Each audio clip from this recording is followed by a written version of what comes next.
Have you ever heard of an ashes house? A house with its doors and windows sealed, used specifically to store someone's cremated remains. Many people have probably seen such places from afar, without realizing what they were.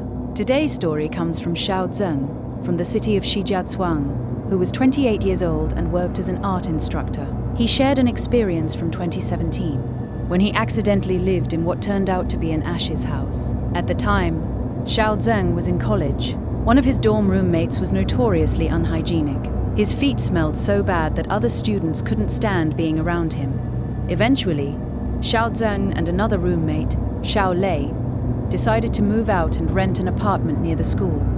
The apartment was old and sparsely furnished. It had little more than beds, tables, chairs, and a dressing table.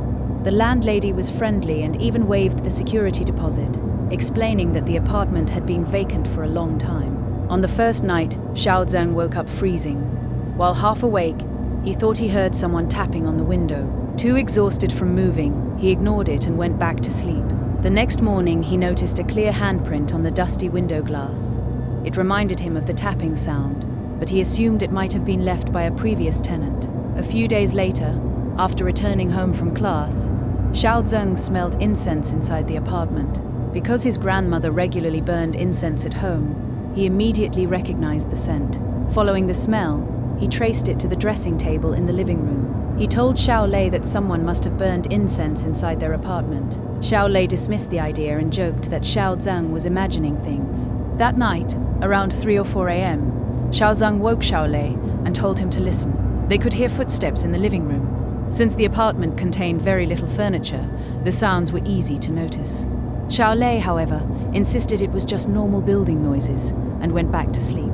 The next day, while they were preparing to leave, a loud cracking sound suddenly came from the living room. The mirror on the dressing table had shattered. Looking closely, they found that behind the mirror was a black and white photograph of a young woman. Curious, Xiao Zheng tried opening the locked drawers. After pulling with all his strength, he managed to force one open. Inside was an urn containing cremated ashes, a small memorial tablet inscribed with beloved daughter, and a tiny incense burner. The source of the incense smell had been found. At this point, Xiao Lei immediately wanted to leave. Why was he so frightened by the photograph? Because on the first night in the apartment, Xiao Lei had experienced a vivid romantic dream involving a beautiful young woman. He had never mentioned it to Xiao Zheng because it was embarrassing. When he saw the photograph, he realized that the woman in his dream looked exactly like the woman in the picture. The two students quickly informed the landlady that they were moving out. Later, they learned that the woman in the photograph was the landlady's daughter, who had died from a serious illness 2 years earlier. Afterward, Xiao Zheng spoke with his grandmother about the situation. According to her folk beliefs, the grieving mother had kept her daughter's ashes in the apartment and was somehow raising her spirit there. The grandmother claimed that tenants were unknowingly being used to provide the spirit with yang energy. According to this explanation, the spirit had become attached to Xiao Lei and was slowly draining his vitality. When Xiao Zheng repeatedly tried to persuade Xiao Lei to move out, the spirit allegedly attempted to stop him. However, because Xiao Zheng's grandmother worshipped a protective household deity, the spirit's attempt supposedly failed, causing the dressing table to shatter. In the end, Xiao Zheng and Xiao Lei found another apartment and completed their college years safely.